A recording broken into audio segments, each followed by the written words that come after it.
하나님 말씀 보시겠습니다. 단톡방에 올려드린 대로 디도서 2장 6절부터 8절 말씀, 디도서 2장 6절부터 8절까지 말씀. 본문은 지난주와 똑같습니다. 제가 봉독하겠습니다. 너는 이와 같이 젊은 남자들을 권면하여 근신하게 하되 범사에 내 자신으로 선한 일에 본을 보여 교훈에 부패치 아니함과 경건함과 책망할 것이 없는 바른 말을 하게 하라. 이는 대적하는 자로 하여금 부끄러워 우리를 악하다 할 것이 없게 하려 함이라. 아멘. 자, 오늘은 이 본문으로 성도의 덕목 네 번째, 그렇죠? 본문을 보니까 젊은 남자들을 위한 향한 권면에서 성도의 덕목 네 번째, 두 번째 시간, 두 번째 시간입니다. 젊은 남자들에게 어떻게 권면할 것인가 하는 두 번째 시간입니다. 자, 우리가 지난주에 살펴보길 바울은 복음의 아들 디도에게, 그렇죠, 그레데 교회의 초대 감독으로 이렇게 직분을 감당하고 있는 디도에게 먼저 젊은 남자들을 이렇게 권면하고 가르치기 전에 디도 자신이 선한 일에 본을 보이라 했습니다. 선한 일의 본에서 선이 뭐라 했습니까? 칼로스라 했습니다. 그리고 일, 엘곤, 행함, 행위, 수고. 그 본이 뭡니까? 튀포스다. 그래서 제가 말씀드리기를 영상에도 올려드렸습니다만은 본질적으로 선한 아가도스의 선이라고 그랬죠. 하나님, 그 아가도스로 선하신 하나님으로부터 주어진 말씀을 받은 하나님의 사람들, 특히 교회를 목회하는 이 목회자, 이런 직분을 가진 특히 그레도 교회의 디도 같은 경우에는 뭡니까? 삶에 있어서, 행위에 있어서 선한 아가도스의 선한 말씀을 받았기 때문에 삶의 열매는 반드시 뭡니까? 칼로스, 가치 있는 아름다운 덕스러운 좋은 그런 이제 행함을 보여야 된다. 근데 본이라는 단어는 튀포스라는 튀포스는 연달아서 치다라는 말에서 왔는데, 그래서 거푸집이다. 이렇게 두들겨 만든 집이다. 두들겨 뚝딱뚝딱 만든 집이다. 그러나 뭡니까? 원형의 어떤 모형, 또 원형의 어떤 견본이다. 그러니까 뭐예요? 이런 말씀을 통해서 우리가 하나님을 나타내고, 그렇죠? 하나님이 본질적인 분이신데 우리는 하나님을 나타낼 수 있는 존재가 되어야 된다. 누가? 먼저 목회자 자신이, 또 교회가, 성도가 그렇게 되어야 된다. 먼저 그것을 말씀했습니다. 그리고 이제 오늘 보면 뭐라고 했느냐? 이런 본을 보일 때 어떤 일이 나타나느냐? 아주 굉장히 중요한 말씀이 나오는데, 여기 7절에 보면 교훈에 부패치 아니함. 뭐예요? 교훈에 부패치 아니함, 이런 표현이 나옵니다. 사도 바울이 뭐라고 말씀하고 있냐면은 이런 목회자가 본을 보일 때에 그 교훈을 가르치고 또 교훈을 전달받는 과정에 있어서 그 교훈이 건전하고 바르게 또 진실되게 증거되고 또 뭡니까? 가르쳐 질 수 있다는 것입니다. 자, 여기서 교훈해서 여기 보면 잘 보이실지 모르겠습니다만 이 헬라어 단어는 디다스칼리아라는 단어입니다. 디다스칼리아, 지식, 가르침, 교훈, 이런 뜻인데, 자, 우리가 생활할 때 지식이나 어떤 교훈을 받는다, 가르침을 받는다, 그렇죠? 새로 배우는 겁니다. 그러면 뭐예요? 내 어떤 새로운 지식을, 새로운 가르침을 소유하는 거죠, 그렇죠? 그래서 여기 보면 우리가 한글 표현으로 교훈의 했습니다. 그러면 우리가 명사에 있어서 소유격, 역격, 주격, 목적격이 있습니다. 그래서 우리가 소유격은 뭐뭐의, 역격은 뭐뭐에게, 또 주격은 뭐뭐은, 뭐뭐시, 뭐뭐가, 누가 뭐를 한다, 뭐뭐은 뭐 이렇게 해야 되죠. 그럼 목적격은 뭐뭐을, 뭐뭐를 이렇게 표현되는데, 교훈 같은 경우에도 교훈의 하면 소유격이 되고 교훈에게 뭐 이렇게 하면 역격이 될 수 있겠죠. 그리고 교훈이 뭐 이끌어간다. 뭐 이렇게 한다면 주격이 될 수 있고, 그렇죠? 교훈을 한다면 뭡니까? 목적격이 될 수 있는 거예요. 근데 여기 보면 교훈에 부패치 아니함 했는데 여기 보면 제가 NDFS 이렇게 적어놨습니다. 명사의 격을 이렇게 표시해 놓은 헬라어 성경에 있는데 중요한 것은 이 D가 뭐냐 하면 소유격이 아닌 역격이라는 겁니다. 역격. 계신 곳에서 한번 따라하세요. 역격. 역격은 명사의 그 헬라어 명사에서 역격은 제가 이렇게 살펴본 결과 참 오랫동안 살펴봤는데 기초가 된다, 토대가 된다, 확실하게 한다는 이런 뜻입니다. 그러니까 오늘날 사실 보면 지식의 홍수 시대라고 합니다. 일반 사회에서도 참 많은 지식이 있습니다. 지식이 굉장히 세분화되어 있어요. 그리고 뭐 우리가 몇십 년 또 짧게 몇십 년 우리나라에 기독교에 처음 들어올 때 한 100년, 200년 전과는 달리 외국에 또 많은 신학자들과 또 귀한 분들의 어떤 뭡니까? 연구 논문이나 또 이런 또 연구 결과가 많이 번역되어서 우리에게 많이 전달되고 있습니다. 많은 연구가 있었고 많은 가르침이 있었어요. 그래서 지식은 많습니다. 기독교 안에도 참 많은 지식이 넘쳐납니다. 뭐 책도 넘쳐나고, 그렇죠. 우리가 이렇게 휴대폰을 가지고도 손가락만 몇 번 이렇게 누르면 이렇게 많은 것을 얻을 수가 있습니다. 그래서 우리가 이 지식, 명사의 소유격은 내가 뭔가를 새로 갖는 거예요. 새롭게 소유하는 겁니다. 눈에 보이는 것만 소유하는 것이 아니라, 그렇죠. 우리가 소유한다. 어떤 물질, 지갑 안에 뭐 이렇게 지폐, 또 어떤 집안에 사용하는 가재 도구라든가 주방 도구 이거 소유하는 거예요. 그러나 이렇게 보이지 않는 보이지 않는 지적인 재산이죠.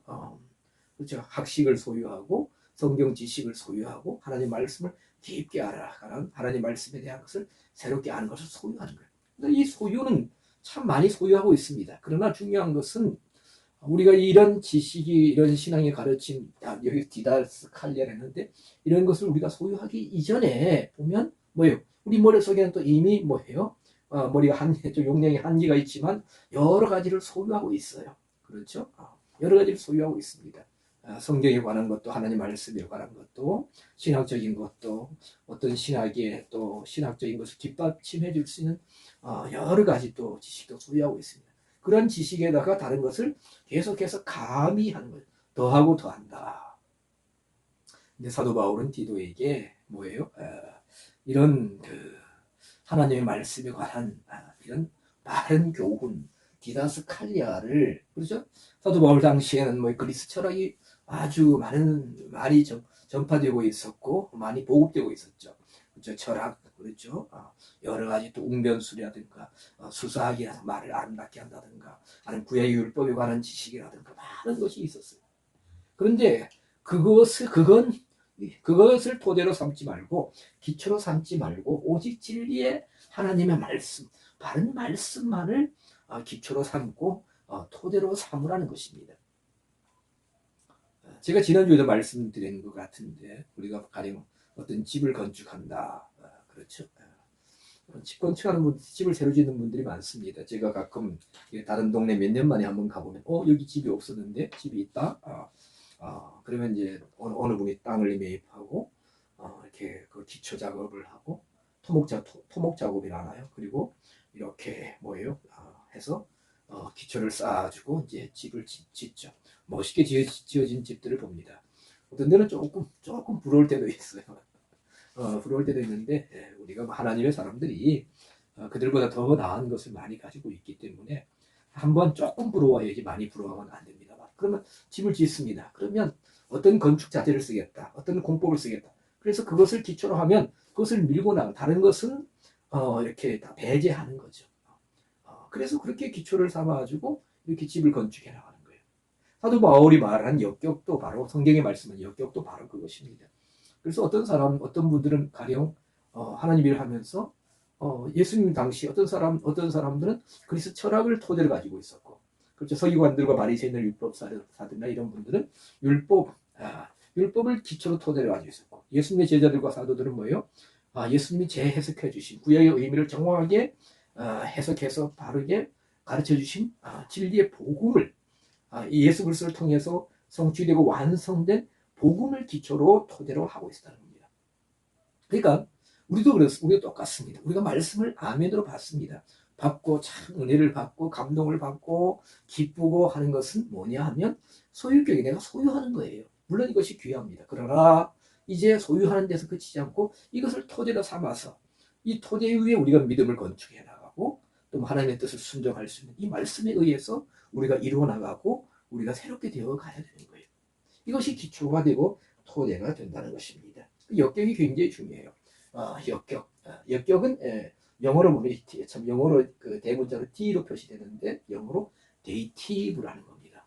그래서 가령 히브리서 11장에 보면 믿음에 관한 믿음의 사람들의 이야기 많이 나오는데 거기 보면 하나님이 이러이러한 사람들의 믿음을 통해서 일하셨다 하는 역사를 이루었다 할 때 보면 물론 히브리서 11장의 믿음장에 주격 믿음도 나오고 제가 기억하기는 아마 소유격 믿음도 나오고 목적격 믿음도 나올 거예요. 나오는 것을 알고 있습니다. 주격이 많이 나오더라고요. 그러나 어떤 일을 이루셨다. 하나님이 역사를 이루는데 그들과 통역하셨다.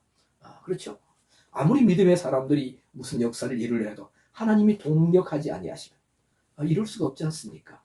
그렇죠. 그때는 그 믿음을 소유격 믿음을 가지고 있는 상태에서는 하나님이 동력하지 않으시더라고요. 언제? 역적인 믿음. 이 믿음을 기초로 하고 이 믿음만을 토대로 하고 그렇게 믿음 위에 설 때 이렇게 하나님이 역사하시는 장면들을 보게 된다는 겁니다. 그래서 여기 보면 뭐예요? 역격의 이런 디다스칼리아의 교훈을 역격으로 삼을 때에 그 교훈이 부패하지 않는다 했으니 굉장히 중요해요. 부패하지 않는다. 부패한다는 것은 뭡니까? 썩는다는 거예요. 부패한다는 것은 뭡니까? 생명력을 잃는다는 거죠. 부패한다는 것은 어떠한 효력이나 영향을 미칠 수가 없다는 것입니다. 그렇죠?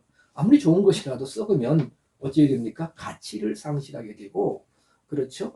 무효하게 되고, 버리게 되는 거예요. 작은 지금 봄이 돌아와서 이쪽 강릉 지역에도 사람들이 이제 나가보면 밭에다 여러 씨앗을 뿌립니다. 저도 몇 가지를 상추 쑥까지 뭐 이렇게 몇 가지 뿌려놨습니다만 작은 씨앗에서 싹이 나고 자라면서 뿌리가 내려서 거기서 굉장히 큰 열매를 맺고 그럼 그 안에 생명이 있어요. 근데 생명이 죽으면서 자기 안에 있는 생명을 죽이면서 싹을 내고 뿌리를 내는데 그 생명이 안에 있는 생명의 씨앗이 썩으면 어떤 뭡니까? 싹도 낼 수 없고 살아날 수가 없는 거예요. 자, 하나님 말씀에 관한 이 가르침, 디다스칼리아의 가르침도 역격 신앙 위에 역격 위에 서지 않으면 교훈이 역격이 되지 아니하면 부패할 수밖에 없다는 겁니다. 부패할 수밖에 없다. 자, 오늘날 기독교에 대해서 많은 분들이 염려합니다. 교회가 생명력을 잃었다. 뭐 여러 가지로 염려하시고 교회가 정말 허물어져 가는 것이 아니냐. 이렇게 되면 서구 교회처럼 될 것이 아니냐. 이미 그렇게 되어가고 있다. 그래서 우리가 한 20년, 30년 전에 보면 옛날에 이런 서구 유럽의 큰 예배당으로 사용하는 그런 건물들을 유지할 수가 없어서 어떻게 해요? 그것을 세로 줬는데 그것이 이렇게 춤추는 곳이 되었다. 유흥업소가 되었다. 굉장히 마음 아파했어요. 마음 아파했습니다만은 우리 한국 교회에도 서서히 어떤 그런 징조들이 조금씩 보이지 않느냐. 자, 하나님으로부터 아까 말씀드린 아가도스로 본질적으로 선하신 하나님으로부터 말씀이 왔습니다. 그 말씀을 교훈으로 받았어요. 그 말씀을 어떻게 해요? 성도들에게 가르쳐줬어. 그러면 권면하고 가르쳐줘서 그 말씀이 아까 말씀드린 대로 부패하지 않고 생명력을 유지하고 생명력을 나타낼 수 있고 어떻게 해요? 우리가 옛날에 부르던 교회 안에 복음 찬송, 어린이 복음 찬송이 있습니다. 복음을 심었습니다. 복음이 싹이 났네요. 복음이 자라납니다. 30배 맺혔습니다. 60배 맺혔습니다. 100배가 맺혔습니다. 할렐루야. 부패하면, 교훈이 부패하면 30배가 아니라 10배 열매도 맺을 수가 없는 겁니다. 그리고 부패한 곳의 특징이 뭐냐 하면 생명력을 잃는 것도 있지만 부패하면 이렇게 그 냄새가 납니다. 고약한 냄새가 나죠. 요한복음 11장에 보면은 막달라 마르다와 막달라 마리아의 누이 오라비 누가 나옵니까? 나사로가 나옵니다. 그렇지. 예수님께서 평소 이 가족을 평소에 사랑하셨는데 그렇죠? 그렇죠? 그런데 오라비 나사로가 죽었습니다. 그래서 예수님께서 좀 늦게 가시고 그리고 예수님께서 이제 돌 무덤 안에 갇힌 나사로를 이제 불러내시려고 돌을 치워라, 돌을 옮겨 놓으라 하니까 그 동생 그 마르다가 그랬나요? 주에 죽은 지 벌써 나흘이나 지나서 뭐가 난다고요? 뭐가요? 향기가 난다고요? 아니죠. 냄새가 난다고요. 냄새가 난다고 했습니다. 고린도후서 2장이 우린 그리스도의 향기라고 그랬는데 그리스도는 죽음을 이기시고 지금 부활절이지 고난주간이지 않습니까? 고난을 통해서 십자가를 통해서 죽음을 이기시고 부활하신 생명을 가지신 분이에요. 그래서 우리 기독교를 너무나 잘 아시다시피 생명의 종교라고 그러는데 그 부활이 없으면 죽은 상태는 죽고 썩어 없어지면 썩은 상태에서는 뭡니까? 그리스도의 향기가 드러나는 것이 아니라 고약한 냄새가 납니다. 오늘 기독교가 과연 그리스도의 향기를 발하고 있느냐 아니면 사회 전반의 곳곳에 고약한 향기가 아니고 고약한 냄새를 보이고 있느냐 나타내고 있느냐 우리가 심각하게 말씀을 통해서 우리가 돌아봐야 됩니다. 자, 부패치 않는다. 부패하지 않는다는 것은 헬라어로 보면 아디아후도리아 아디아후도리아 좀 단어가 어려워요. 아디아흐도리아라는 단어입니다. 아디아흐도리아 좀 발음이 어렵죠.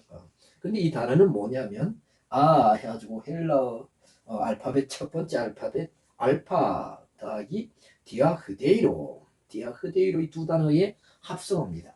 디아흐데이로는 철저하게 썩다 이런 뜻입니다. 부패하다, 파괴하다, 멸망하다.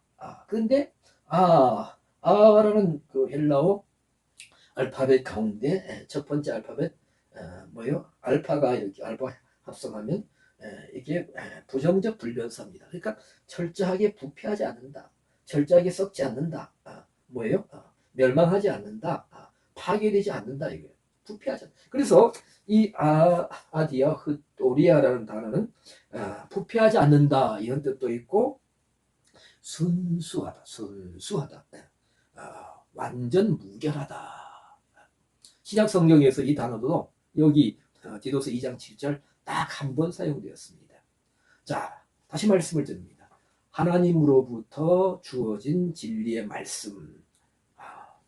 디다스칼로스의 교훈도 있지만 오늘 디다스칼리아 이것은 기능적인 면의 교훈이라고 그러는데 주어질 때는 그리고 이것을 먼저 그것을 받아서 전해야 할 목회자들이 받을 때는 전달 과정은 어떻습니까? 순수하게 그렇죠? 부패하지 않은 상태로 그래야만 생명력이 있잖아요. 그럴 때에 이 말씀을 받았을 때에 사도 바울 같은 사람이 깨어지고 변화되고 그렇죠? 새로운 하나님의 하나님의 사람이 되고 그리스도의 일꾼이 되고 복음의 일꾼이 되고 또 우리가 기독교 2000년 역사에도 수많은 이런 역사가 있었습니다. 그렇죠. 어부 베드로나 안드레나 이런 또 율법의 메인 사람들이 이런 교훈을 받아들어서 왜? 부패하지 않은 교훈이 왜? 본질적으로 선하신 알바도스로 선하신 하나님으로부터 왔기 때문에 완전 무결하고 순수한 말씀이기 때문에 그렇죠. 우리가 이런 말씀을 하나님의 사람들이 받아서 영이 깨어나고 또 사람이 변하고 헌신하게 되고 새로운 사람들이 되었지 않습니까? 그러면 중요한 것은 이것을 이제 이런 목회자 여기 그레데 교회 목회자 디도는 이런 교훈을 순수하게 받았으니까 순수하게 뭐요? 완전 무결하게 또 뭐요? 부패하지 않게 흐도리아 이런 상태로 어떻게 누구한테 전달해야 돼요? 교회의 구성원들에게 전달해야 되는데 특히 오늘 이제 뭐냐면 젊은 남자들에게 가르쳐라. 젊은 물론 이렇게 뭐 차이를 두고 구분해서 누구는 가르치지 말라고 한 것이 아니라 특히 오늘 이제 젊은 남자들을 어떻게 교훈할 것인가라는 측면에서 말하고 있을 때 젊은 남자들한테 이것을 가르쳐야 되는데 이것을 가르치려면 어떻게 해야 된다? 다시 뭐요? 내가 먼저 선한 일에 본을 보여야 뭐요? 젊은 남자들이 그 교훈을 교회 안에 젊은 형제들이 교훈을 받을 때 그 말씀을 그대로 받아서 그 교훈이 뭐예요? 부패하지 않는다는 겁니다. 바꾸고 말하면 목회자 자신이 말씀을 입으로는 가르칠 수 있는데 그 말씀의 기초 위에 서지 아니하고 뭐예요? 삶에서 선한 본을 보이지 아니하면 전달 과정에서도 순수하게 전달되지 않고 오히려 뭐예요? 지식은 전달할 수 있어도 마음의 상처를 주고 또 그들의 믿음을 무너뜨릴 수도 있다는 겁니다. 그렇기 때문에 교훈이 부패한다는 겁니다. 사실 이 말씀은 굉장히 오늘날 우리 기독교에게 교회에 경종을 울리는 말씀이라 할 수 있습니다. 사실 사도 바울이 사랑하는 영적인 아들과 같은 디도에게 이렇게 권면하는데 이런 말씀을 오늘날 우리 목회자들이 먼저 주님의 말씀으로 주님이 우리에게 주시는 엄중한 경고의 말씀으로 받아야 할 것입니다. 사실 우리 모두가 연약함 때문에 이렇게 완전하게 본을 보일 수는 없습니다. 그래서 제가 지난주에 뭐예요? 본이 되려면은 뭐예요? 뭐라 해서 튀포스, 거푸지, 모형, 견본. 그런데 연달아서 쳤다. 연달아서 때려서 만들었다는 거에서 많이 어떻게 해요? 많이 맞아야 많은 연단을 겪어야 많은 고난을 겪어야 누구처럼 요셉처럼 다윗처럼 야곱처럼 많이 맞으면 하나님으로부터 오는 연단을 받습니다. 말씀을 통해서 고난을 통해서 연단을 받으면 어쨌든 하나님부터 영적인 것을 공급받고 하나님의 손에 의해서 다루심을 받기 때문에 하나님의 형상으로 만들어진다는 겁니다. 자, 그래서 이렇게 될 때 그 교훈이 부패하지 않은 상태로 순수한 상태로 전달되고 그러한 교훈이 된다는 것입니다. 말씀을 받는 입장도 그렇죠. 우리가 이제 2000년 전 그레데 교회로 돌아가면 그 교회 젊은 형제들이 있습니다. 거의 뭐 나이는 비슷할 수 있죠. 디도하고. 그런데 디도가 하나님 말씀을 받아서 신실하게 그리스도의 본을 나타내는 삶을 살면 디도 우리 선생님을 목회자를 저렇게 변화시키고 저렇게 온유하고 저렇게 온순한 그리스도의 모습을 보여주게 한 그 생명의 능력의 말씀 디다스칼리아의 교훈 저 말씀이 생명력이 있구나 하고 그 말씀을 순응하면서 받아들인다는 거죠. 그리할 때에 생명에서 생명으로 하나님으로부터 흐르는 생명이 디도에게 그 생명이 뭐예요? 교훈을 통해서 뭐예요? 누구에게?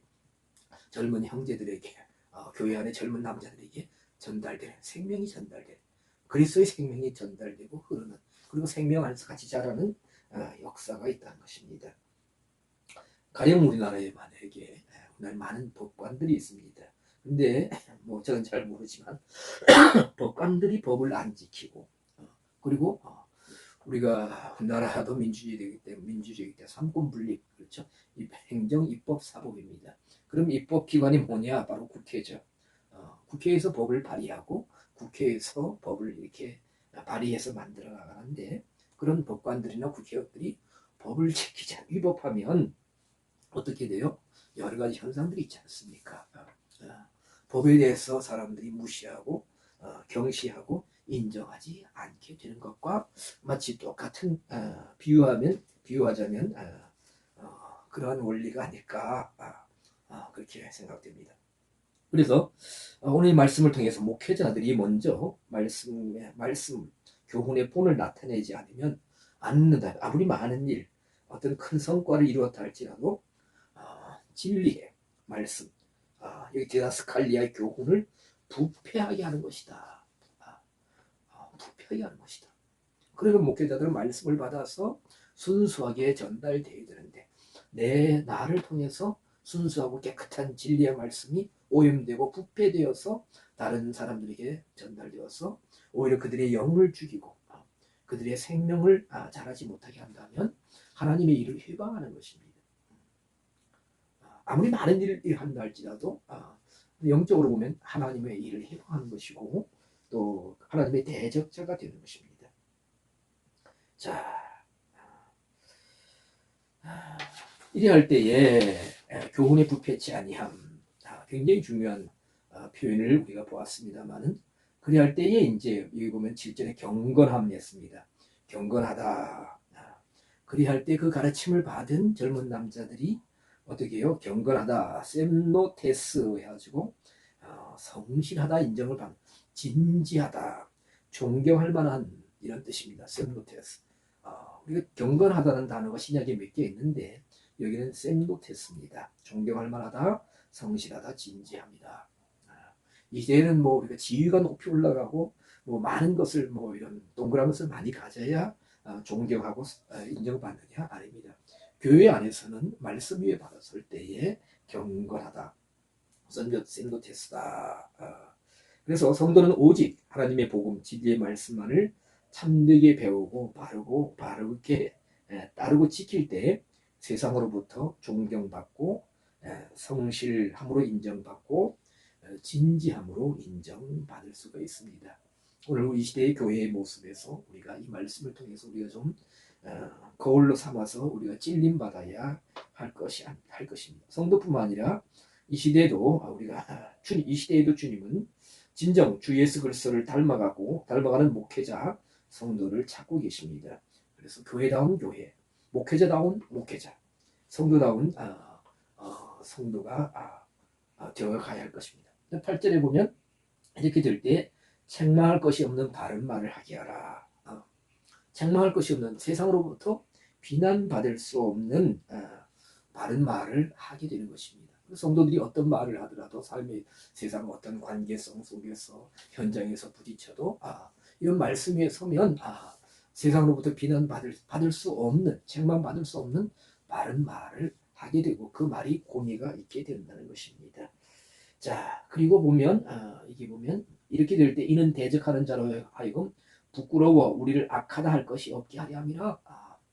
교회는 항상 세상으로부터 이렇게 미움을 받는다. 요한복음 19장에도 보면 15장에 보면 세상이 나를 미워한 것처럼 너희도 미워할 것이다.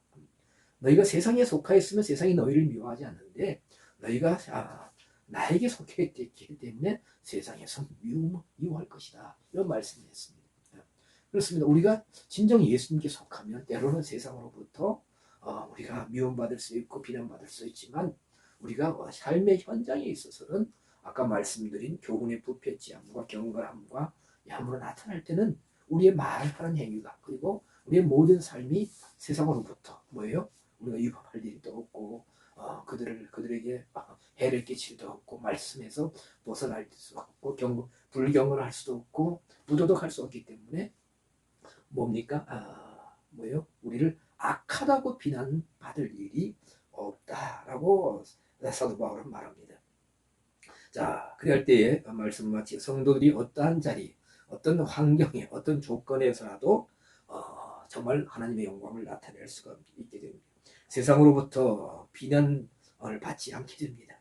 달변가가 아니라도 화려한 미사여구를 사용하지 않더라도 세상으로부터 인정받게 되고 또 세상으로부터 비난 받지 않게 되는 겁니다. 우리를 악하다 할 것이 없게 하려 함이라 라고 했는데 여기 보면 악하다라는 단어는 뭐냐면 어떤 우리가 이쪽으로 드러나는 뭐 강폭한 뭐 악을 행하는 그런 모습이 아니라 화울로스라는 단어, 화울로스. 이 단어는 더럽다, 결함이 있는, 사악한 이런 단어인데 이런 뜻을 가진 단어인데 구약 레위기에 나오는 정결 규례가 연상되는 단어입니다. 자, 구약에 보면 우리가 정결한 부정한 짐승은 하나님께 드리지 못하죠. 그래서 되새김질하고 뭐예요? 굽이 있는 짐승을 하나님께 드립니다. 이런 짐승이 정결하다고 했습니다. 그래서 하나님께 드리지 못할 뿐만 아니라 이스라엘 백성들은 먹지도 못하는 겁니다. 자, 그래서 이런 화울로스, 더럽다, 악하다. 사실 여기 악하다보다는 결함이 있다. 결함이 있다 이렇게 말해요. 세상으로부터 즉 결함이 있다는 것은 하나님의 말씀과 뭐예요? 일치하지 않는 삶을 살 때에 결함이 있는 거죠. 결함. 우리가 결함이 뭡니까? 뭔가 본질, 어떤 정품과 뭐요? 거기에 성능과 효능이 미치지 못할 때 결함이 있다는 거죠.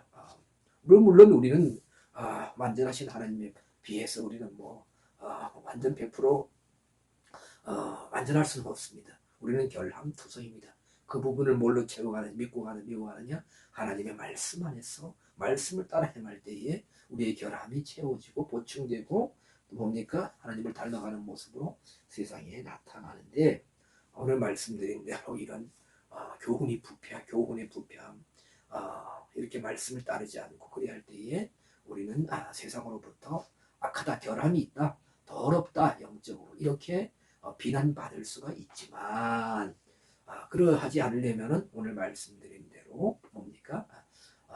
이런 아까 과정을 보았죠. 뭐예요? 교훈에 부패하지 않음. 뭐라 그랬습니까? 부패하지 않는다는 뜻을 아까 뭐라고 했습니까? 진지하다 이렇게 말씀드렸죠. 진지하다 그리고 순수하다, 완전 무결하다, 완전 무결하다 이런 상태로 하나님의 생명이 그리스도의 생명이 흐르게 할 때에 이 교훈이 생명력을 잃지 않고 교훈을 이런 디다스칼리아의 교훈을 통해서 온전한 가르침이 있고 그리고 온전한 성도로 그리고 셈노테스 존경받을 만하고 또 진지하다, 성실하다라고 인정받는 성도들이 된다고 말씀을 드렸습니다. 기도하겠습니다. 고마우신 하나님 감사를 드립니다. 오늘도 우리가 말씀을 봅니다. 주의 말씀에 앞에서 우리 모두가 부끄럽고 또한 안타깝습니다. 사도 바울은 디도에게 먼저 목회자 자신이 본을 보이라고 하면서 그 교훈에 부패하지 않게 아버지 하나님의 역격의 교훈 위에 서서 바르게 가르치고 먼저 본을 보이라고 권면하고 있습니다. 오늘 아버지 아무리 많은 것을 1만 마디로 가르친다 할지라도 말씀대로 행하지 않고 그 말씀 교훈의 기초 위에 역격 기초 위에 서지 않는다면 그 교훈이 순수하게 생명력 있게 전달되지 못할 것입니다. 교훈이 부패하는 곳에는 냄새나고 어떤 생명의 아버지 역사도 흐르지 않게 됩니다. 지식이 넘쳐난 홍수 시대라고 많은 분들이 말합니다만 생명의 역사는 과연 얼마나 있습니까? 그리스도를 100% 순종하며 또 그리스도께 온전히 헌신하며 나 자신을 버리며 쳐서 복종시키는 정말 참다운 믿음의 헌신의 모습은 얼마나 있습니까? 교회의 기둥 같은 일꾼들로 성도들로 세워져 가며 아버지는 복음의 아버지와 진정한 헌신자들은 얼마나 있습니까?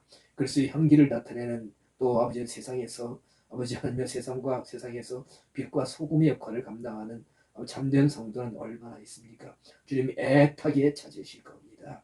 아버지 하나님 지식을 자랑만 하지 않게 하시고 교훈을 자랑만 하지 않게 하시고 채우지만 않게 해주시고 이 교훈 위에 서서 바르게 행할 때 그 말씀에 설 때에 생명이 흐를 줄 믿습니다. 아버지의 변화가 또 아버지의 새 사람이 될 줄로 믿습니다. 이래할 때 진정한 그리스도의 교훈이 생명력을 가지고 나 안에서 역사하고 가르침을 나누는 사람들의 역사예요. 이웃과 형제들의 역사에서 그리스도의 생명으로 충만한 아버지와 정말 이 시대가 될 줄 믿습니다. 이러한 일에 쓰임받는 이러한 역사를 나타내는데 헌신하고 사용될 수 있는 저희들이 되게 하여 주시옵소서. 감사드렸고 우리 주님 예수 그리스도의 이름 받들어 기도드리옵나이다. 아멘.